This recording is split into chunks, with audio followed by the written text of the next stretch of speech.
آزادی کا مطلب ہرگز یہ نہیں سمجھا جاتا کہ آپ مدر پدر آزاد ہو چکے ہیں.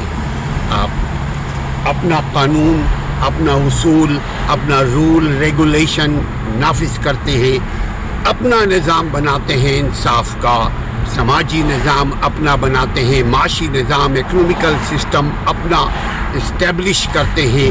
امریکہ نے برٹش سے آزادی کے بعد سب اپنا بنایا. انہوں نے کسی کا ڈیپینڈ نہیں کیا. برطانیہ کے نظام کو ٹوٹلی طور پر ریجیکٹ کر کے اپنا نظام بنایا. حد تو یہ ہے کہ انہوں نے ڈرائیونگ کا جو لیفٹ اور رائٹ کا تصور ہے وہ بھی ختم کر دیا. یعنی برٹش سسٹم میں رائٹ ہینڈ ڈرائیونگ ہوتی ہے، امریکہ سسٹم میں لیفٹ ہینڈ ڈرائیونگ ہوتی ہے. اب آپ دیکھیے کہ یہاں پہ انہوں نے جہاں ہر ایک شخص کو آزادی حق، آزادی زندہ رہنے کا حق حاصل ہے، یہاں ہر شخص کو اپنے طریقے سے یہ رہ سکتے ہیں. آپ دیکھیے کہ پولیس حفاظت کر رہی ہے. یہاں لوگ بیٹھے، لوگ کھڑے ہوئے ہیں.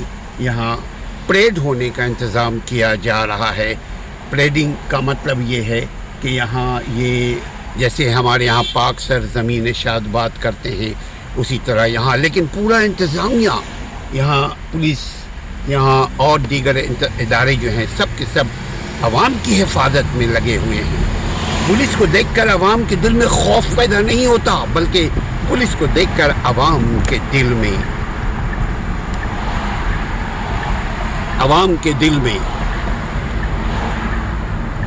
احساس تحفظ پیدا ہوتا ہے. یہ عوام کو دیکھ کر خوش ہوتے ہیں. پولیس عوام کو دیکھ کر احساس تحفظ میں آ جاتے ہیں. یعنی ان کو احساس ہونے لگتا ہے کہ ہم اب حفاظت میں ہیں. ہر نظام برٹش کے تمام نقطے کو انہوں نے اپ سائڈ ڈاؤن کر دیا، چینج کر دیا. آپ کھیل کے میدان میں دیکھ لیجئے کہ اگر یورپ جو ہے کرکٹ کھیلا کرتے تھے تو انہوں نے بیس بال سسٹم ایک کھیل انٹروڈیوس کیا. آپ دیکھ لیجئے فٹ بال کھیلا کرتے تھے برٹش سسٹم میں، برٹش نظام میں. اسپورٹس کی میں بات کر رہا ہوں تو یہاں انہوں نے اسپورٹس میں بھی اس کو فٹ بال ہاتھ والے کھیل کو بنا دیا، ہاتھ والے کھیل کو بنا دیا. اسی طرح یعنی فٹ بال کو ساکر گیم کہتے ہیں. ہر ادارے عوام کی خدمت میں لگے ہوئے ہیں. ایسا نظام بنایا کہ اداروں کا کام ہے عوام کی خدمت. چونکہ عوام خوش تو ملک کی ترقی ہوگی. ملک کی ترقی کا دار و مدار عوام کی خوشحالی میں ہے. عوام خوش تو ملک ترقی کرے گا. آزادی کا مقصد نظام میں بھی تبدیلی ہے.